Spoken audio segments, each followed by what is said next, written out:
Bernard Mariette est le président de l'entreprise montréalaise Coalition. Coalition, c'est la société mère de deux marques bien établies, Paradox et une que l'on connaît encore davantage, Lolé. Lolé a maintenant pignon sur rue dans un des marchés les plus compétitifs au monde, celui de New York, avec une cinquantaine de points de vente et une boutique. Il faut dire que dans le cas de Bernard Mariette, ça n'est pas sa première expérience de développer des marchés à l'international. Il nous raconte les leçons qu'il en a tirées dans un instant à Télécorex.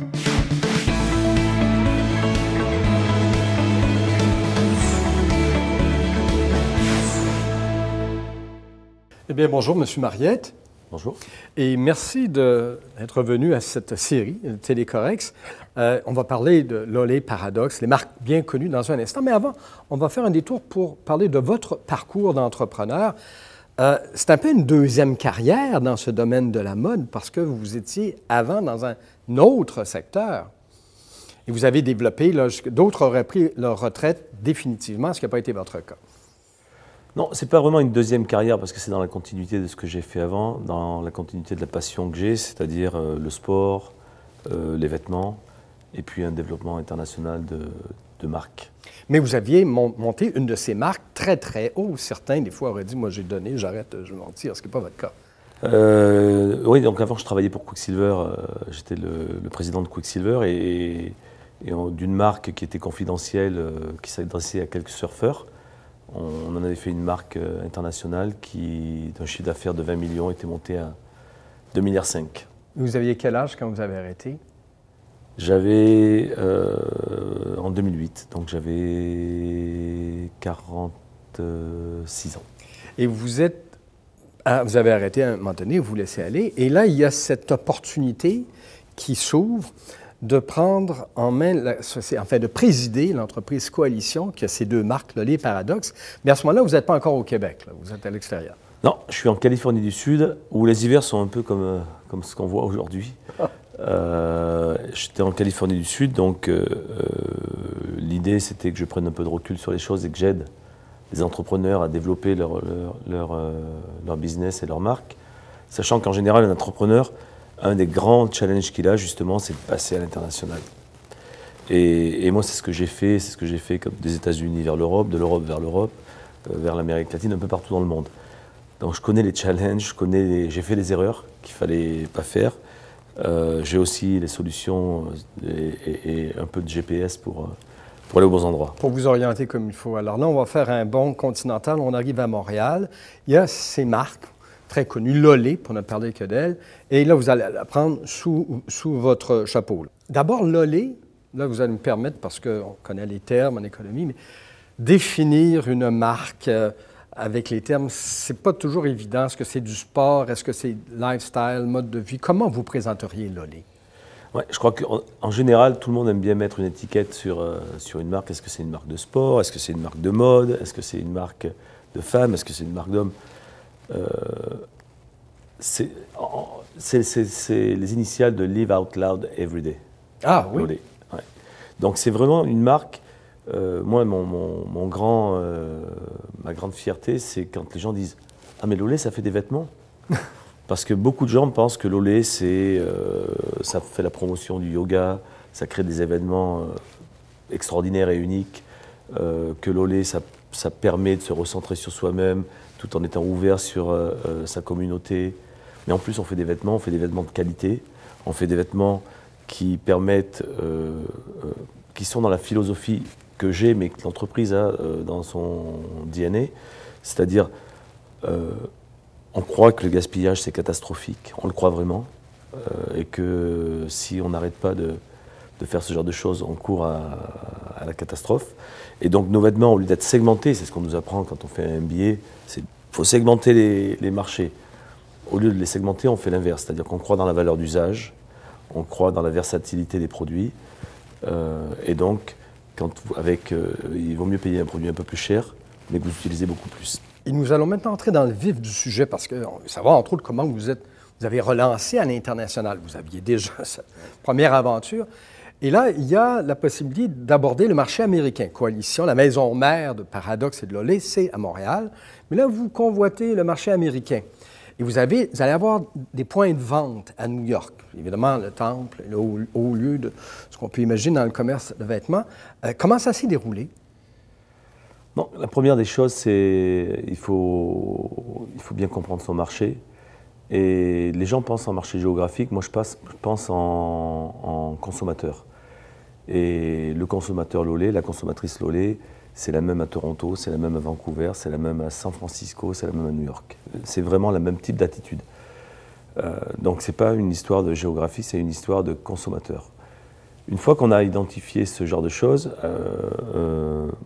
il faut se demander si on a les moyens financiers, si on a le temps, et si on a l'argent, et si on a les compétences pour aller sur ces marchés-là. Parce que c'est très, très, très, très compliqué au niveau culturel, au niveau technique, au niveau administratif. Tout est compliqué.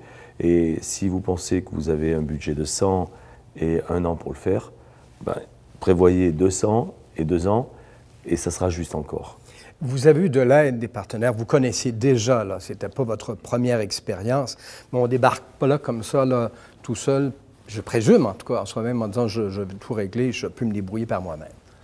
Donc, probablement quand on est une plus grosse entreprise, donc moi je l'ai vécu quand à un moment donné on a une taille critique, on peut se débrouiller par soi-même.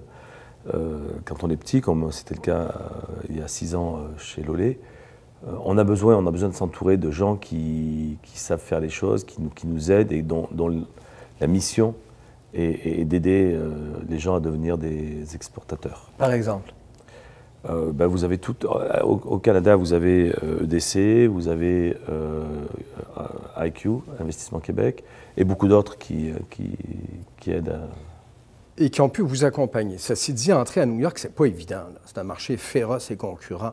Ça s'est fait, j'ose dire, facilement? Ou... Non, non. Rien s'est fait facilement. Tout se fait très difficilement. Et une fois de plus, c'est jamais comme on pensait que ça allait être. Même si moi, je l'ai vécu des dizaines et des dizaines de fois, on a l'impression qu'il faut toujours tout réinventer. Mais une fois de plus, il faut à la fois du temps, il faut rester dans la direction qu'on s'est donnée et il faut avoir l'humilité de comprendre ce qui se passe au niveau culturel. Et puis les marchés sont différents, c'est-à-dire que même si le consommateur est le même, la dynamique concurrentielle est totalement différente. Aux États-Unis, le potentiel est énorme, mais le challenge est à la même hauteur. Donc quand on sort du Québec ou même du Canada, où on est quand même protégé par pas mal de choses et où on comprend de manière instinctive les choses, faire que les équipes comprennent ce que c'est New York, comprennent que c'est totalement différent de demander un permis à New York, qu'à Vancouver, qu'à Toronto, qu'à Montréal, ça prend du temps et c'est compliqué. Et comment ça se présente aujourd'hui? Ben, ça se présente bien, on est dans le développement de ce qu'on on avait projeté. Lolé est une marque maintenant qui est parmi, au niveau dans tous les cas des gens qui pratiquent le yoga, qui pratiquent tous ces sports de bien-être, pas des sports de compétition. Lolé est une des 3 marques au niveau nord-américain. Elle n'existait quasiment pas il y a 5 ans. Et elle est reconnue par son authenticité et par la qualité de ses produits. Et la qualité des produits, ça vient de 2 choses. Ça vient du fait que on a la nécessité ici de faire des produits de grande qualité, surtout l'hiver. Et donc, on a un savoir-faire qui est très fort. En terminant, vous, on l'a dit, vous aviez déjà pu vous rompre à cette expérience de pénétrer des marchés étrangers. Il y a des gens qui vont nous regarder, pour qui ce serait peut-être la première fois, qui ne sont pas sûrs, qui n'ont pas le bagage que vous avez. Il ne faut pas se laisser effaroucher pour autant. Mieux vaut y aller quand même. Je ne sais pas. Je pense que déjà, quand on ne l'a pas fait, c'est plus facile de se dire on va le faire, puis on découvre au fur et à mesure les problèmes et on ne se fait pas peur par avance. Donc ça peut être une bonne approche. Mais au contraire, je pense que c'est quelque chose qui doit être très, très, très réfléchi. Et ça doit être réfléchi, on doit savoir que ça sera dur, on doit savoir que ça sera compliqué, que la plupart des choses, on ne les connaît pas, et qu'il va falloir s'entourer. Et que le développement ou la perspective des choses ne se fera pas linéairement. Il y aura des à-coups, il y aura des problèmes. Et il y aura des ajustements à faire constamment, et pas des petits, des gros. Donc je pense vraiment, au contraire, il faut que ce soit très réfléchi, il faut que ce soit planifié, il faut que ce soit planifié dans les ressources, dans les attentes, et puis au niveau culturel, il faut...